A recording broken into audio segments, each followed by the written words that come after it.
Well, I'll go ahead and kind of do a rolling start here. Welcome everybody. It's the last day of what month is this again? August. Everything seems to blend together. Andy's back, so just wanted to welcome everyone to what we're going to call the What's New in LightWave 2024.1. We are real close to releasing another version. This one's got a couple of new things in it, so we get to bump the number. And I'm just kind of checking the chat there. Andy, you'll want to make sure that you're not muted. We had a little mass muting. Yeah. Yeah, I'm not muted. It's fine. You make sure that you don't lock. You do that so well. I practice it, because I get involved in a lot of Zoom meetings. Like, I think I'm having issues. I need a reboot. So welcome everyone. I'll let a few more people come in. We'll get this one going. All right, we all good? Let's go ahead and so one of the things that we've kind of been talking about is what we might start calling these little gatherings that we do.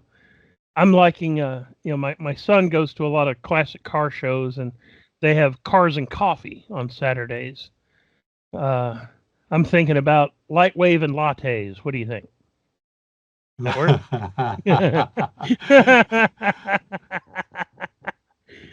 That's what we're going to go for. Someone else's goes to cars and coffee. Yeah. Here they do them on Saturdays. First Saturday or last Saturday of the month. Well, Andy, fun. I think we're good on numbers if you want to kick off. Yeah, let's go. Andy, front and center. Go for it. We good? We're good. Ready to start?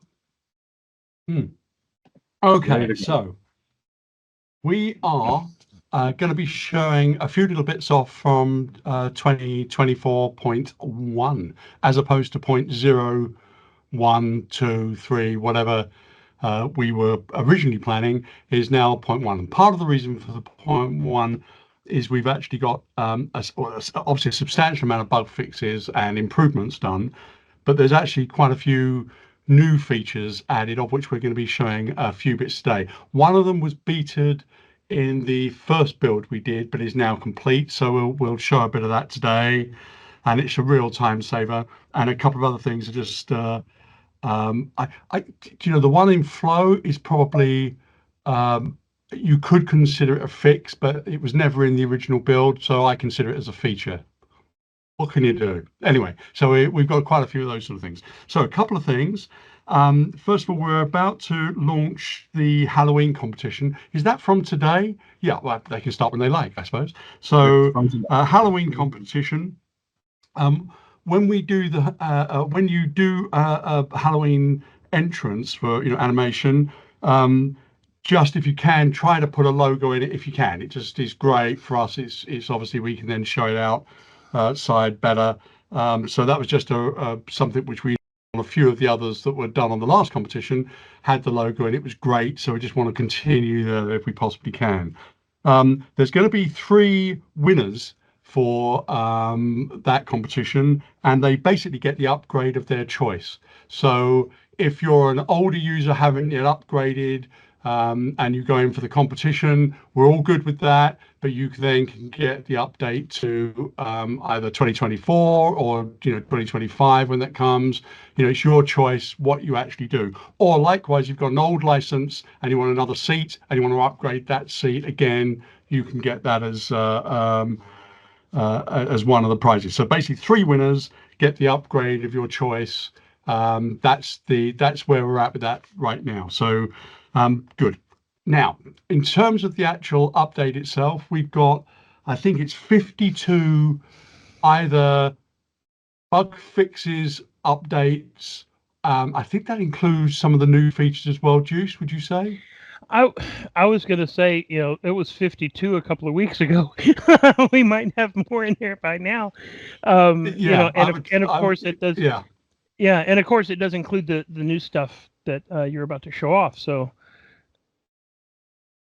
Yeah, so I think so. Yeah, Yeah. so it's fairly hefty. What's been done. Some of it is obviously a lot of user feedback, and we are really grateful for that. That makes a massive difference to us. Be those bugs that we're trying to catch and fix and get done. Pretty much, I think we've caught most of those. There's going to be more, but obviously we've caught the majority of those and actually done something with them. There's also been some things that we did an early release of a function I'm just about to show, or the first thing I'm going to show, and that function has had a user piece of feedback that was added to it, that we've added to that and refined it. It works great, so I'll be showing that in a few seconds. Yeah, so that's pretty much where we are. So I start off, and if I can remember how to share my screen, I'll show you. So first of all, forgive the messiness of my backdrop. I've had a really busy month on stuff for Quantum, and it's a mess. So let me just share my screen. Can you all see that? see it now. Cool. Okay, so the thing we're going to be showing off is the depth of field tool here, which is a new focusing method for using with Octane. So it basically is found in the render target panel. So basically, if you just click on, he says losing himself straight away, render targets, you'll see it down there. So it's Octane depth of field range. We may change that name over the next couple of builds just to keep it interesting, but fundamentally it does what it says on the tin. So you attach it, and it gives you a way of controlling the aperture and the focal distance in a really easy way. Now, there was always a workaround to do it, but I found I ended up always doing it by hand. So an average focal session for me on an animation could take up to an hour doing the aperture and the focal distance. It was just slow. It was long-winded. This method is significantly better. Sean Lee Bishop programmed it. Just want to let everybody know he's doing a fantastic job on lots of things across the board in LightWave, but this was just a fantastic function that he added. So just to show you the interface of this, so if I double click on it, it's got here, you can use it with the LightWave camera f-stop. That was a new thing that's just been added. So that means if you would prefer to animate using the envelope in the LightWave camera, you can do that. But it directly attaches to that. You can switch that off and do it by the method I'm going to show you if you prefer that. What it does when you load it up, it loads two items. It adds an Octane focal target, and I think it adds a little null for the aperture as well. Let me just check that. Oh, just the focal target. So basically it's adding that and will attach to that straight away automatically, which is what is going to basically then control your focal depth, etc. So I've just set this up about literally 5 minutes before we started, because I wasn't sure whether I was going to show it until 30 minutes ago, and so I've added it. This is just a quick sort of go through what it does and how it does it. So what I've got here is I've got my camera positions for the move. So if I just run through that, you can see it's basically a sort of an explode of a brake caliper is what I'm showing on this animation, and bang, there we go. You can see in the truck sort of lifts off and so on. That is part of a shot that is this. I'll just quickly show you this. It a little bit, and it's not important to see all of it, but fundamentally it gets to that point, and then you've got this depth of field control throughout, which basically drops everything in and out of focus as the animation happens. So it works great and fantastic. That traditionally would take me quite a while to set up all the focal points for it and the aperture and be messing with it, and it was always a case of just doing it in envelope, and it was slow it would on average take me an hour and a half to do something like that, and often I'd go back and tweak it again and again and again and so on. This method really took that down to being 10 minutes, something along those lines. So it is significantly easier to actually set up. So basically what you've got when you load it in, you'll have a focal object, which I think actually if I move that out of the way, you can see it there on my screen. And that focal point, you just move it to where you want it to be in focus, and it will be in focus at that point. Okay, so if normally I tie these to my camera move. So at frame 25, I might be focused on the cab, and then basically here I might want to focus down on the axle. So I go to the focal target, just drag it down to the axle, and maybe move that along there. I might want to check the positioning of that. So I normally end up doing that in the perspective, just sort of see where I want it, a little bit further forward. So that's good. So that's my first focal point I'm attached to. Go to my camera, see where that moves, or let's go back to my camera so I can actually see what the hell I'm doing. So I move away from that between 300 and 250. So I want to put a keyframe in at 250. So I just see my focal point, double click it, sorry, and then I'm going to move to the next keyframe point, 300, click on my focal point, go back to the perspective camera, drag that back to my focal point, move that on. Again, just going to quickly just check I'm not too high or too low. Happy with that. So that's basically now where I've moved that focal point to. And then basically my camera is eventually going to move around the other side. I still want that in focus. Again, at that point, let's just see if I just move that up a little bit, probably to about there.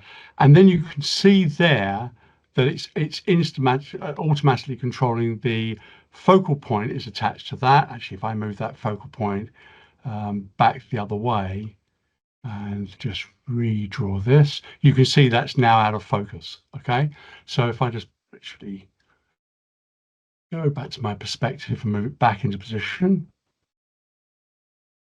there, and then basically just redraw here, that's back in focus. And you can see out of the back it's out of focus.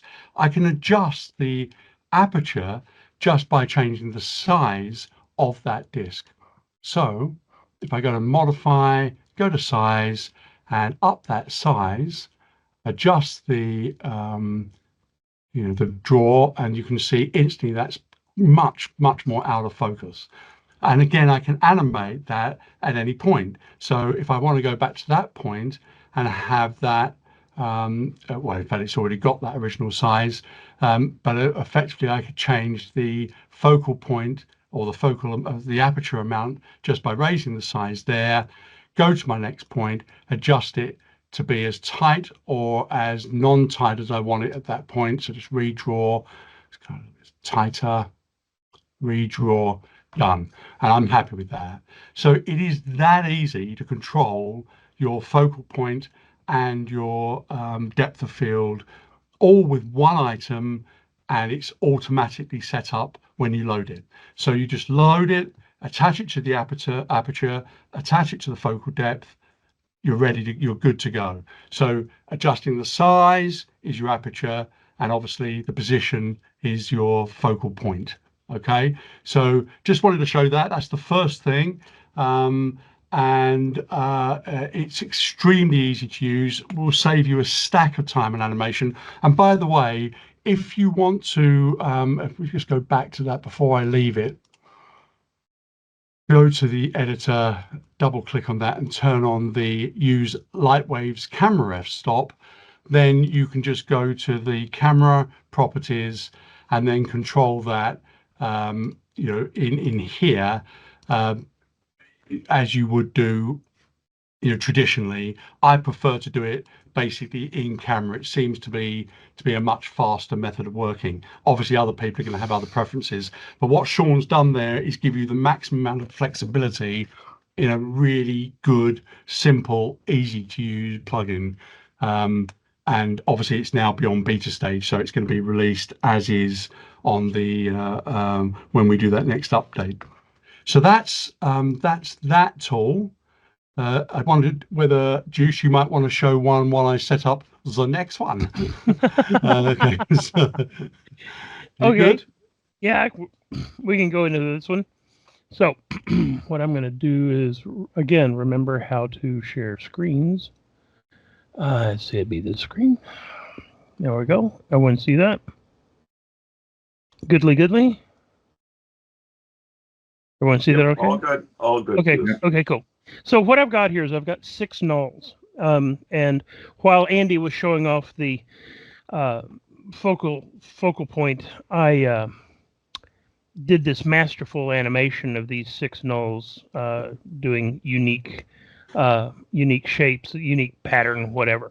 So a lot of times what you'll wind up working with, I know that I get involved in it, I know that Andy gets involved in it too, you wind up with multiple objects that have a motion that you want to copy, and rather than having to individually copy then paste, then copy then paste, what Sean has come up with is a very clever named motion dump and motion scoop. So what I'm going to do here is I'm going to select these 6 nulls and say motion dump.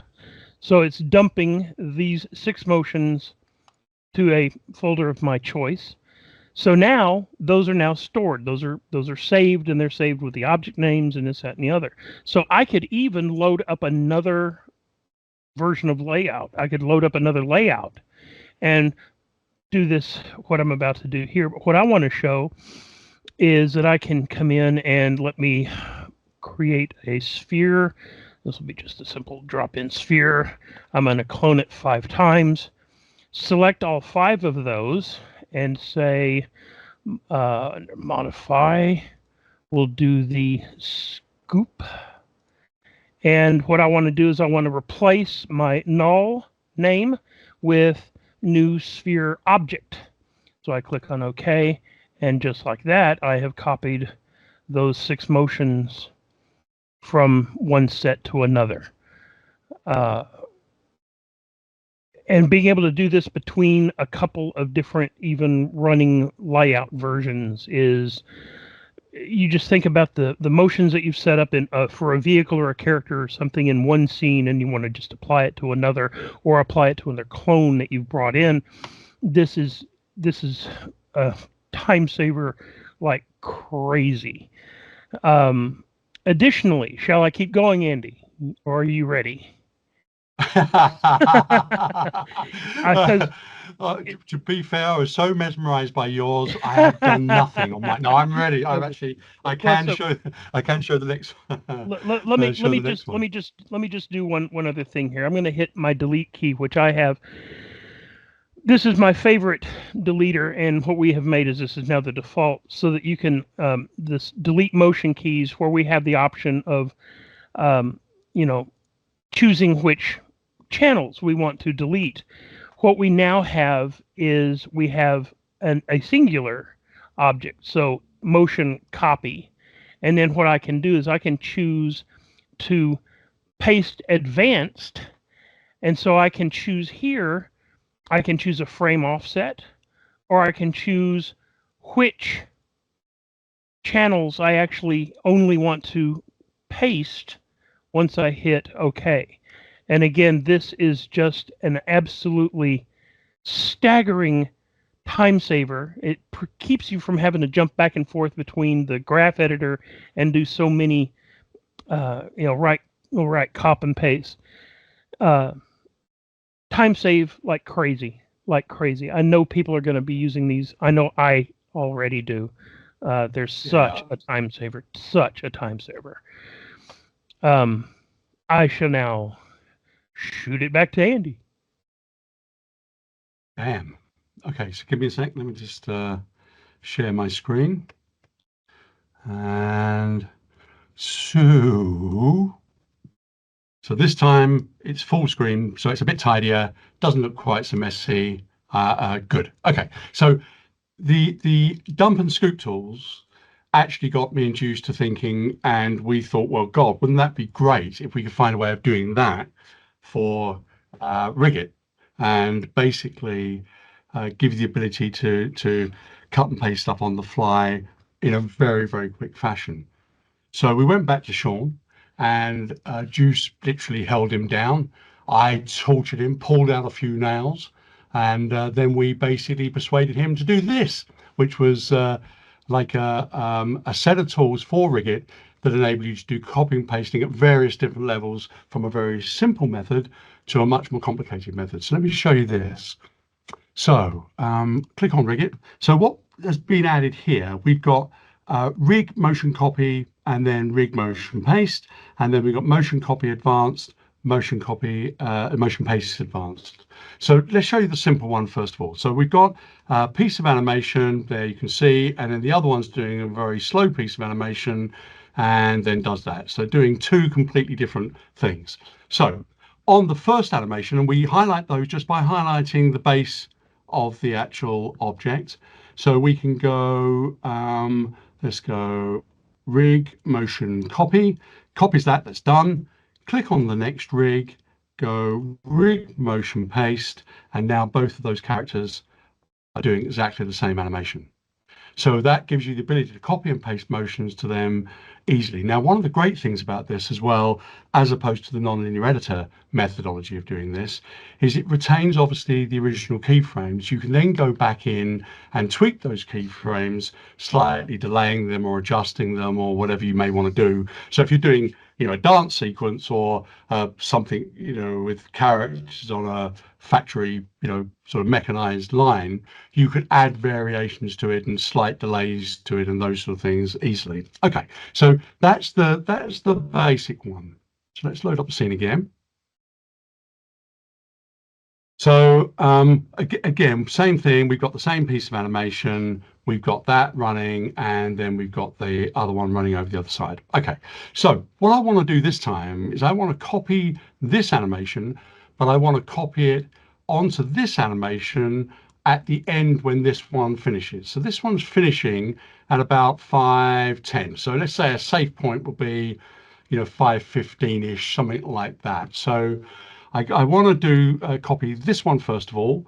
So if I go copy motion advance, what I now get the option of doing is deciding first of all what I actually want to copy. So I also can do takes, and those takes are saved and then can be reused again and again and again. So if you're doing a TV series, you can take loads of takes from one animator and then apply those motions to a character. A different animator could do that, of course. So he could use that as a base point. He might just put a cycle in. It could be all numerous kind of things. It could be, you know, a seating motion, a pick up a cart motion, whatever the case may be. It can give you the ability to archive those and save those and then copy and paste them as you wish. But it is meant to be on the fly, but it is a really, really useful thing. So the other thing we can do, so if you see here 0 to 1000, now I can do it from that. It's not going to hurt the other animation, but actually what I also can do is see where that animation ends. So that animation ends at about, what are we talking about? Yeah, again, about 5:10. All right. So let's again 5:15. That's good. So let's go to that copy the motion. So copy motion advance, and then we're going to put 5:10 into that, and then we're going to go create a new take. Now I've done a take there, and you can see it was to 5:10. It was when I was testing this out earlier. I'm just going to write over that, but I've named it that one. So cube 1 5:10, so I know how many frames is actually in that take. You don't have to do that, obviously, but that's me, because I'm kind of stupid and need to remind myself. So okay, so we're going to copy it. So that's copying those, done. I then can go over to my other animation. That also was 5:10, let's say 5:15. I then can go motion paste advanced. And here I can now decide where I actually want to put that. So I can basically merge it or not merge it with the animation. So let's have a quick look at this interface. what we've got here, the merge means it will keep the previous animation and only write from the position you decide to paste. So the offset there is 515. So it's going to paste from 515, that motion we've just done. If I turn off the merge, it will overwrite the other animation and start the animation at 515. Now that could be useful if you want to basically have a piece of clean space that then does a preset motion that you've already done previously at a set point. So again, very flexible. The other thing with this also, which is very cool, is you can turn off what you actually want to have copied. So I can take from that take I've just done and only copy the right arm and left arm. I could copy everything if I wish and just copy and paste the whole lot. So you've got the ability to switch things off. You might just want to copy a particularly nice piece of animation on the right arm, or you might want to copy the leg motions only. It again gives you that flexibility on the fly to do. So we're going to paste it in at 515. So let's do that. Okay, that's done. And now we've got that original animation, and then that will just follow straight into the new piece of animation. There we go, done. Now, in this particular case, the feet didn't match, so there's a little bit of foot slide in that sort of 5 frames, but you know, that's easy to go back in because you haven't lost your keyframes. You can go back in and just adjust that, delete the key, copy a keyframe to the position you want it to be, but effectively you've now done that and copied that across the lot. The other really cool thing with that, which is really nice, is if I go back to that, I can go undo last action, and then it goes straight back to where it was without that animation. It's taking it back out. So if you make a mistake, you just do undo and basically do it again. Really easy. So if we wanted now to paste that in at say 530, I could go to that motion paste advance, change that to 530, and now paste that back in at that point. Again, takes a few seconds, done. And now basically that animation, he does his, there we go, does his arms up, and then basically comes in at 530, starts the other animation. Easy. And again, if you don't like it, click, undo, done. And really simple. And since you might be using these, I'm just curious. I mean, you know, with the takes and the saving, you could start building up your own little animation library to pull from so that you could quickly rough out things faster. You do one really good whatever, and then you just kind of store that and recall it. Yeah. Absolutely. And I think, I mean, Sean's, obviously going to be looking at this and seeing how we can take it further and see how we can make bits of that work with the the non-linear editing system, and effectively I'm sure we'll take it even further. But just as it is, it means you could go and load in, you could have 100 different pre-made animations all starting at 0. Doesn't matter, right? Have them basically load that bit up, or go to an animation that's maybe 150 frames of animation, but you only want the last 50, copy the last 50, bang, save that out as a take, and then basically paste that in where you like on the timeline. And it gives you the ability to pump out your animation, even if it's just for animatic stage or final stage, really, really, really quickly. And I mean, obviously we put the rigid in because we wanted it to be super fast, be able to do multiple characters really easily.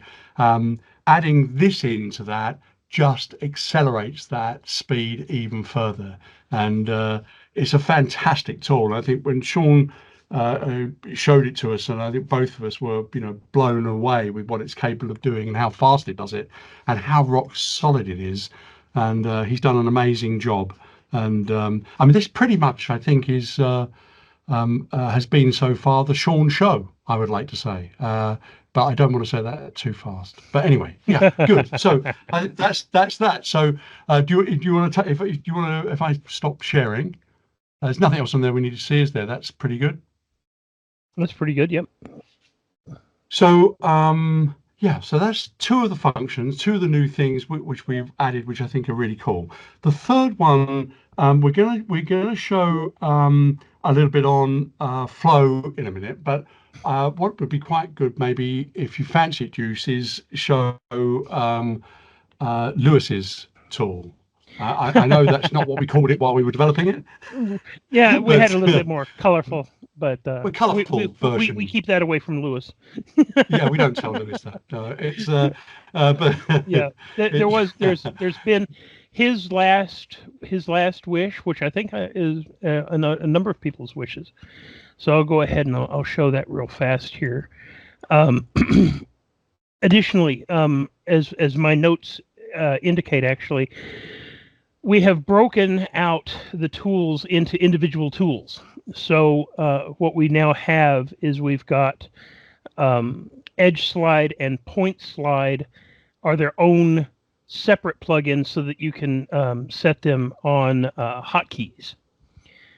So that was a big thing. But one of the bits that I wanted to quickly show was if we select an edge loop here and I go to Edge Slide, we've got one of the latest fix, or the latest feature added to it, was merge edges. So what we have here, if I were to take this out and put it into sub D, and we select this and go to Edge Slide, if I pull this down, you see as I pull it down, I get, it's close, but because it's sub D, it shows it's got a little bit of separation there, and that's that little hump that we get when we do sub D, right? So we do here, Edge Slide again, we slide up, and so we don't get truly sharp, but we're pretty sharp. We've added a thing now where, let me go ahead and slide these just away a little bit so that we can clearly see it. So if I grab here and I grab my slide and I choose to merge edges, when those overlap, they will, in sub D, interesting, okay. It did it on the top, but not on the bottom. I will make a note of that. I kind of like that, actually. But anyway, as I slide up here, you see it snaps. Boom. That's because it's merged. So we now have the ability, let me go ahead and take it out of sub D so you can clearly see it. As we slide the tool with merge edges on, pop, it has now merged. So I just merged those two edges together. Additionally, the same kind of thing works if I pull up points and I do point slide. So here, if I have merge on and I slide a point down, we can merge the points as well.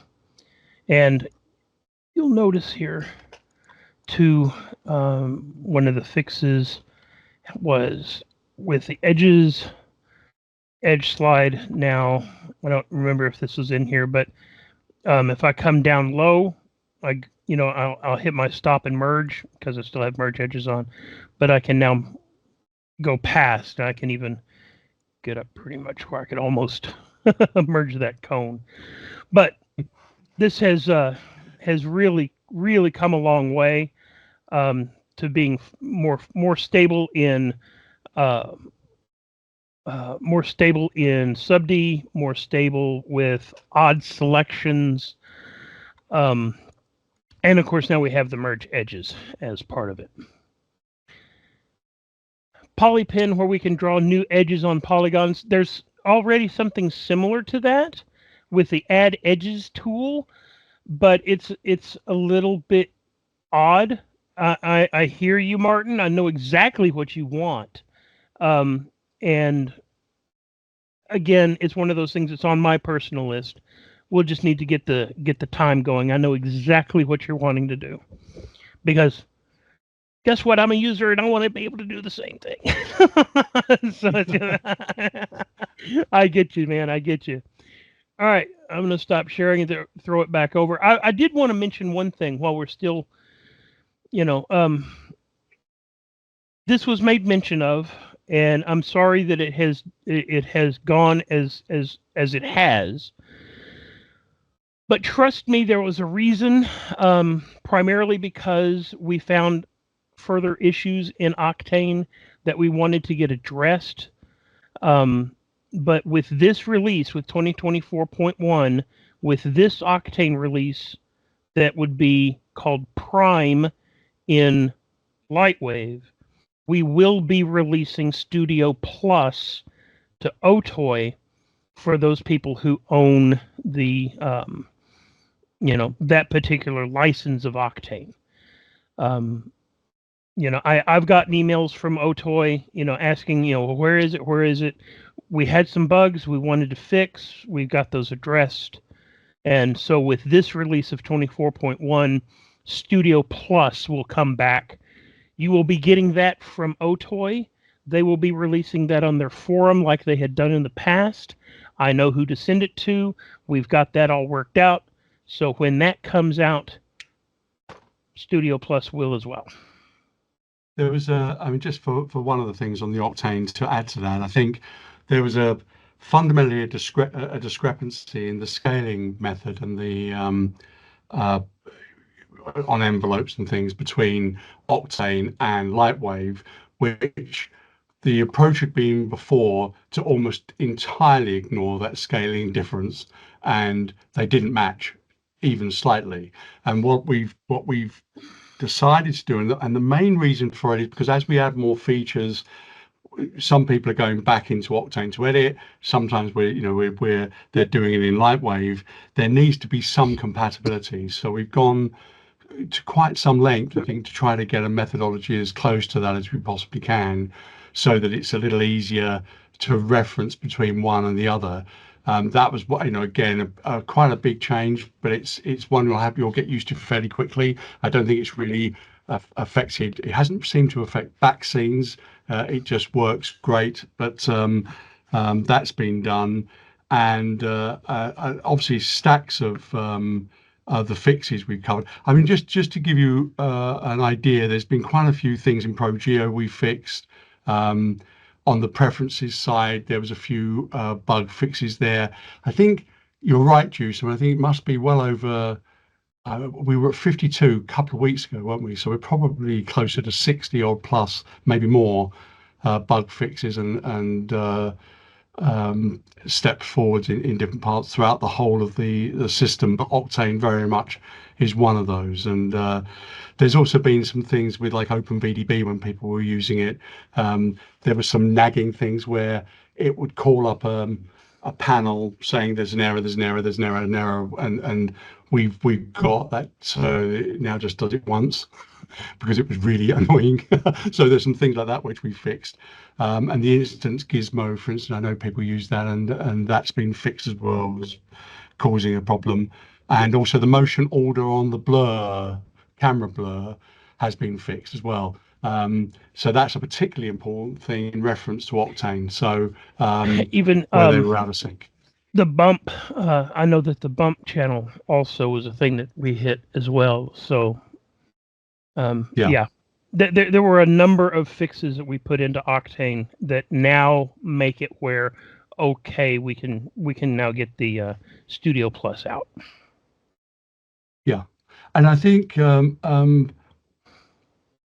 that it will be. So I was about to. Do you know what I was thinking then? I was thinking, was I about to say something for the future? Wrong. Yeah. And you would be wrong. You would be whipped. Well, you would be Andy, flogged. I was hung up. Andy. Yeah, I was hung up by my ankles for a week. Didn't like that. Didn't like that at all. So we literally, terrible, awful pain. But anyway, so there are some other things we will be adding, I think, to this series of builds. There are a few more things coming, but fundamentally, we're really, really happy with this one. So one more thing to show you. So let's share my screen. So this is something that wasn't even a feature, but it was something that was very irritating. It was with flow that needed to be sorted out, and basically we've done that. So let's let me just go to FX Tools, call up flow. So we got flow, great. As you know, we updated the meshing system on it, so it's really good, it's working really well. But there were a few annoying things. So let's just add items. I'm going to add those 2 items. I'm going to make these. Let's choose them as kinematic type. Now, Okay, I will point out here, Andy, wasn't this at the point where everyone was like, "Oh, now you've got to save the scene and reload the scene and all this stuff"? Guess what? It's fixed. Yeah, all of that's fixed. Yeah. So if we now add a null, so if you know, God, it's a silly thing, but it's so obvious. If we add a null, and there's our null, and we want that to be our emitter, you would have to close the scene, open the scene, and then it was fine, right? So now there's the null. So you've now got the null. Go to the physics, set the body type to emitter. It's an emitter. Okay, so that's now sorted. Actually, let me just, I want to rotate that by 90 degrees. Let's just move that into position. Oops. I'm just going to have a quick look, make sure I'm not, yeah, a little bit off.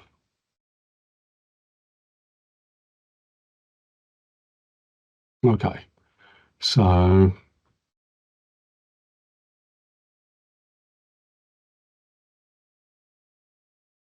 make that watery. Go back to the simulation. Probably could do with adjusting this bit. Let me get my camera in a decent position. Just to show you it's working really. Sorry.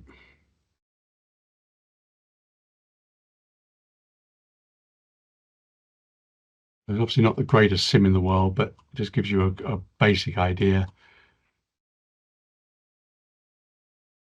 Click run. The emitter's working perfectly. Done. So basically, it's very, very, very simple. Again, just from the robustness point of view, if I want to adjust that to 16:8, there was a few things there that sometimes didn't always update. This now does. So obviously adding nulls, adding objects now is as fluid as you would want it to be. As fluid. I don't know. Okay, it's as easy as you'd want it to be. It's going to make life simple to control the fluids, and makes it very, very easy to put those sort of things together. Likewise, adjusting. So if I decide to adjust one of the objects, so let's say I add a rotate to that. Let's say do that. I want to move my camera up a little bit so you can see it.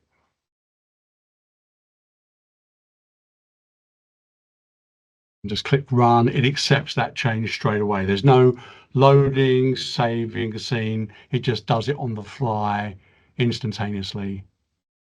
So if I want to up the speed, it's going to do it. Change the size of that. Let's go, oops, sorry, let's up that to 12. Something like that. So we've now got, more water coming out. Again, done. So essentially, our fixes have made flow where you can now play with it. Yeah. So it hopefully means that you're going to put out things and try things a lot quicker and a lot easier. Obviously, this is the preview, not the bake. If I put bake on, it still has to bake. Then you have to choose the meshing method and the amount of fluidity on the mesh. So that's obviously going to be slightly different and slower, but it basically is working and is great, and is a lot more fluid to use. I'll try that one more time. Fluid to use. No. Okay. All right. So that's it. That's I think what we're good to. I think we're kind of that's the last really big update that should kind of keep everybody happy, I think. So That's it. Shall I run through the competition and stuff one more time and just cover those things? Sure. Juice, you good? I'm Okay. good. Have I forgotten anything? We got anything else we want to show? Think we're kind of there. I think we're kind So of just there. bear in mind there will be a few more updates coming, and so we'll hopefully have those for you in a week or two's time. So we'll obviously do another session when we've got something to show, and we are still going to do these regularly. So I know there's been a few weeks gap because it was obviously holiday time and everybody was away. So we're going to continue those.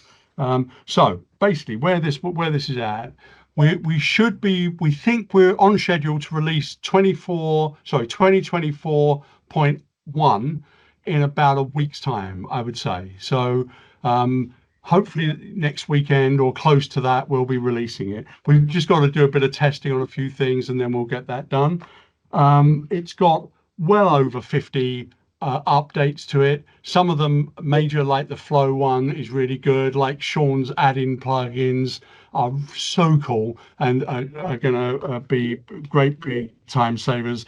There's also, by the way, some things which we've started re-looking at again. Maybe on the next session we'll do a session where we go back and look at features that people may have forgotten are there. I know me and Juice started looking at the timeline and things you can do with that. Also, you know, on the non-linear editor, there's some things in there I'd forgotten you had. I mean, there's a fantastic tool for flipping your animation where you can copy, paste it, and then rotate it. So basically reverses your animation. I'd forgotten you could do those things. And so we might do a little bit of going back over some of those things, find a couple of cool things and start showing some of those at some of these sessions as well. So well over 50, probably I think it's well over 60 odd things done, but anyway, loads of those things done. So there's that. So then the Halloween competition. So I cannot tell you how much fun and how much pleasure it gave us the last competition we had. It was fantastic. That was the Star Wars one. We loved it. Loads of entries. And obviously last year we pretty much started with the Halloween one, and there were some great entries in for that as well. So we hopefully we will encourage you to do another Halloween sort of entry this year. If you can try to get the LightWave logo into it somewhere, we'd love that. Simply because it just is, you know, it just makes us feel good. I don't think there's any other intelligent reason. But anyway, it would be great if we can do that. There are going to be 3 prizes for that. So basically, the winners will get an update of their choice, be that obviously, you know, ones that we've made. So 2024 or 2025. So You mean I can't win and get the version 2030? Yeah, Why not? 2030, no. Or an Adobe update, no. So Right. it has to be a LightWave update, and preferably, well, it needs to be one of either 2024 or 2025. Remember, if we do it when we do a 2024, you know, all the updates that come with that are included with that. So, you know, if we do that and then we do a little update that's a 2024.2, you'll get that as a free update. And I think so far we're averaging, I think, 2 free updates, which nearly always have a new feature or 2 added every time we do a major update. So it's just happening at a quicker rate than any of you are used to. Someone mentioned, you know, why are we doing these? Why are the updates happening so fast? Because we are literally working our ass off to try to add new features and give you things that are really fun to play with as quickly as we can possibly turn them around. So anyway, so that's that. So remember, there will be 3 winners. So it's well worth entering the competition, and also, of course, some of those competition winners really did produce some amazing work. So we'd like to see that. So really look forward to that happening. I presume that will stop sometime around Halloween. I don't know if Charles has typed that up for me, but I have give me October 19th is the date to submit. October the and then 19th. 26th. Yeah, I probably should have read that before just spurting out. I didn't know the answer, but yes. Oh, so yeah. So that's it. Giles has given that away. That's the end date. So try to get your entries in before that or earlier than that. And remember that can be stills and that can be animation. So we're happy either way. I think the last few winners have been animated. I think, but if there's a really great still, it will get measured on its own merits and stands just as much chance of winning. So, so that's that. I think we've done.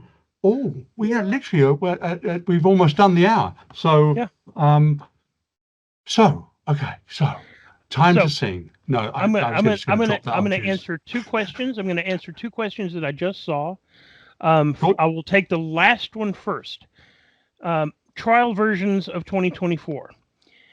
Trial versions of any version currently. If you send me an email, I will set that up for you. Currently, we are in the process of working out how our site can do this as an automated system. So we're working toward that. But as it stands, if you want a trial, write me. I'll hook you up. The other thing that was made a question on, I'm going to play Andy. I'm going to do my Andy impression, and I'm going to say, we are happy to say that Steve Hurley has joined the team, and we're excited to see what he can bring. But that's all we're going to say at this time. So take that. The reason, yeah, everybody held their breath then because they're expecting me to say, "But he's done this." No, anyway, Andy, I'm not going to do that. Yes. I promise I won't. So it's we are excited. We are excited here. I know that you guys are excited too. So it's here going we to go. be so good. No. Yeah, that's all I'm going to say. It's going to be good. By the way, Elmer is a little bit subdued again, partly because he has been working on getting doing updates on the rendering system. There, we're hoping to have them come fairly soon, hopefully. So if he's looking a little tired, and it actually doesn't look tired. He actually looks all right. Where's the damn bird, by the way? That's everybody expects the bird. I tried him to come to join us, but he has a mind on his own, and he was like, "Nope, not today." Like he wants to be in here all the time. When I want him to be in here, if I must, yeah. Today he was like, "Nope, nah, I don't feel like it." So he's a living being, you know. He's not like he has a mind on his own. And he's a pretty smart. prima donna, totally. Oh yeah. Yeah, prima donna bird. So so obviously we'll try to bring you the bird next time, and obviously that's now part of the fixture list. So I won't say anything more about Steve Hurley, and isn't at this point everybody puts me on the hold. Or Giles literally now has his finger over the. No, I won't let anything go. But honestly, it's going to be great. And so.